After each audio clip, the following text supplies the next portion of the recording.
Hi guys, Mark here and welcome to the channel. Today we're going to be taking a look at a great bit of 70s nostalgia, a bit of two-stroke heaven, a 1973 Suzuki GT185. Stay tuned.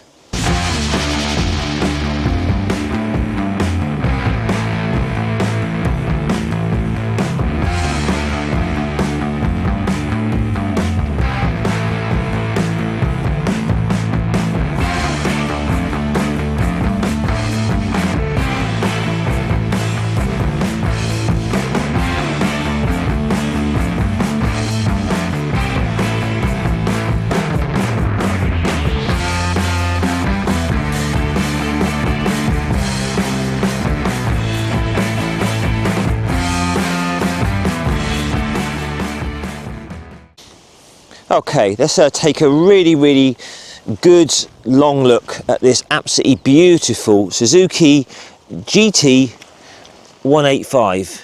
It's MReg 1973. So just a bit of history for me. You know, I started riding in '86 on a little Simpson, had a Yamaha RXS 100 two-stroke, and then my first proper big bike was a Yamaha RD 350 YPVS F2, the red and white fully fed version. So that was my sort of introduction to two-strokes. Then I had a go on a mate's RG 500 Gamma, which was mind-blowing, and then obviously went on to four-strokes then. But this era of bikes, you know, which is 10 years prior kind of my era, it's fantastic. You know, like this GT range, I think you had the 185, the 250, is it the 380, and then you had the 550 GT, and obviously the brilliant Kettle, the Water Buffalo 750.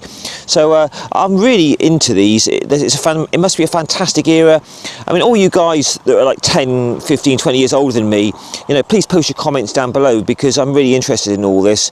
You know, this is like, I think this is kind of like, these are the bikes that came in, correct me if I'm wrong, but they kind of knocked this sort of British market out a bit. You know, when this sort of Japanese came in, it was all this sort of stuff, wasn't it?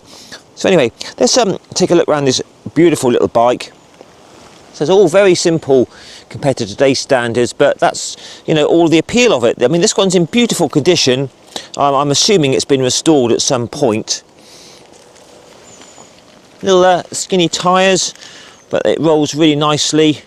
So this has a twin cylinder, two-stroke. The quoted horsepower is about 20 horsepower at 7,500 RPM. I will put the specs up on the screen for you. I've had 70 out of this, true GPS. It did feel pretty much flat out, but it's quoted at about 78, 80 mile an hour maybe. So this one's got a kickstart and electric start. We'll have a go on that in a minute. But beautifully simple and really elegant. I mean, doesn't that look beautiful? I mean, as a learner back in the 70s, this must have just been absolutely magical to ride. So a really nice paintwork here. Obviously twin carbs with a choke. Little lever here that flips the seat up. Under there, look, someone's put a new battery on it. I've got my spare spark plugs, the oil, two-stroke oil tank, because obviously this has got oil injection. There's your oil pump, which is putting a metered amount of oil into the crankcase there. It's also got gearbox oil as well. So this is tax and MOT exempt.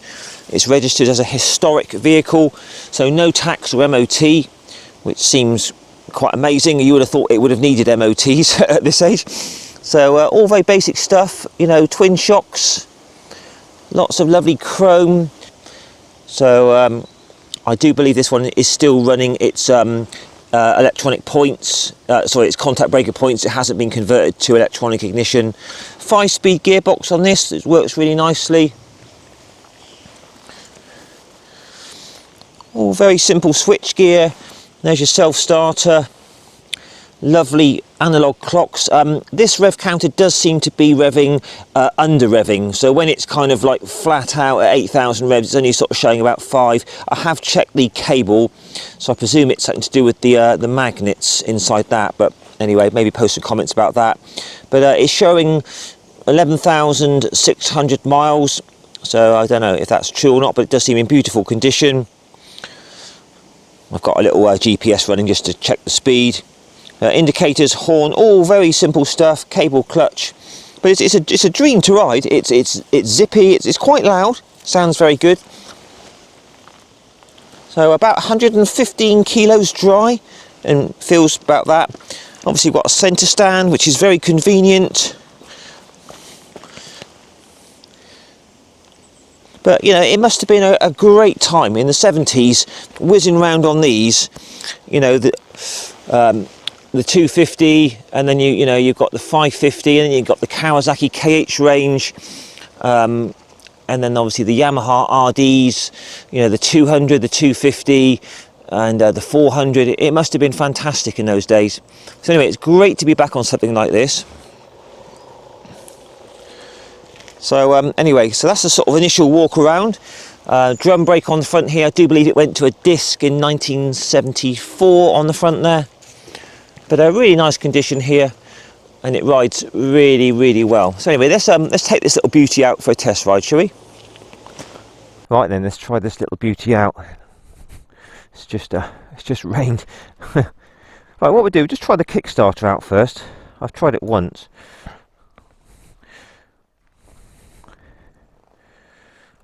Right. So there we go. First kick. I do find with two strokes that they cool down very quickly. Like I've been here for like 15 minutes and it feels like it's got a bit cold already.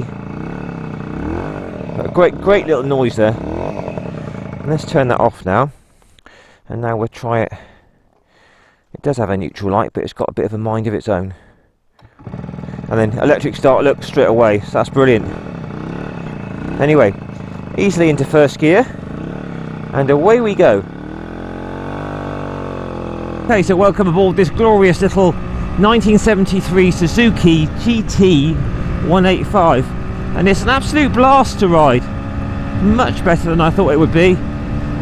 Little 20 horsepower two-stroke twin. It's very, very keen. Sounds absolutely great. Really good fun to ride a two-stroke. Very engaging, zippy and zingy. So this doesn't really have a power band as such at the top end. It just kind of starts to pull from quite low down and just keeps going. And it's very, very revvy and very smooth. The rev counter is under reading a bit, I think.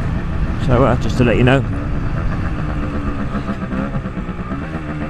Very light in the corners. Keep the revs up and away she goes.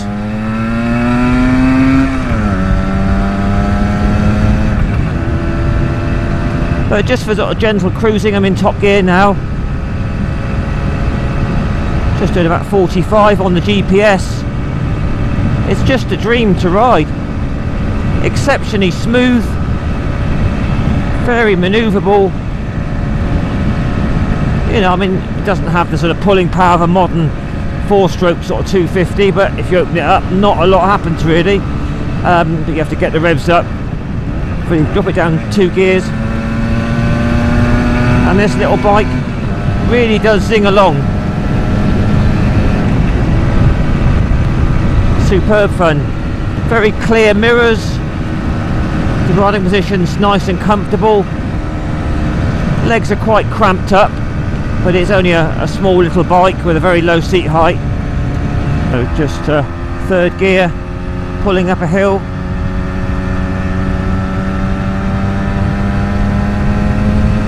Can't believe how smooth it is. There's 50, 4th gear, and into top gear. So we're just out on the open road now, just cruising at a nice steady 50, nice and easy. Bike's very, very comfortable. I love the seat on it. There's lots of room. It's nicely padded. So yeah, this is just a little dream running along like this. Engine's particularly smooth for that parallel twin two-stroke. So very impressive. This must have been a very good little sort of commuter bike back in the day. So there you go. Let's wrap it up here and take a little look around this fantastic Suzuki GT185. The obvious sound check for you. And let's take a look around, shall we? So that was great fun. So I hope you enjoyed that little review, guys, on the GT185 from 1973. Please, you know, post your comments down below. There's going to be a lot of you guys out there that know a lot about these, and I'm not too clued up on them. But just working round. Really nice suspension up there. Very, very compliant ride. No problem at all with the ride quality. Even the little skinny tyres felt good. That engine is really good fun. Zippy, sounds great. Nice they've got a Kickstarter as well, but it's also simple, isn't it? You know, there's no electronics as such like modern bikes. It really is a great era. And if I stand back, I mean, that looks absolutely superb, doesn't it? Twin shocks, preload adjustable, give a really nice ride, no problem at all there. Nice big, I do like these dual seats, that the passenger seat isn't up here. It's nice to have that sort of look. You know, the seat flips up, which is very convenient. Lots of chrome everywhere. So I mean, let's see what it's like to off the side stand. It's very, very light to push about. Let's turn it around this way so you can have another look. This exhaust isn't as good condition as the other side. Maybe they've re-chromed the other side at some point. Decent gearbox on it. But yeah, that's a very pretty little bike, isn't it? So guys, please give me a like, share and subscribe, and let me know if you had one of these back in the 70s, or a 250, or the 380. So yeah, please give me a like, share and subscribe, guys, and I'll catch you again in a week or so for another two-wheeled review. Bye for now.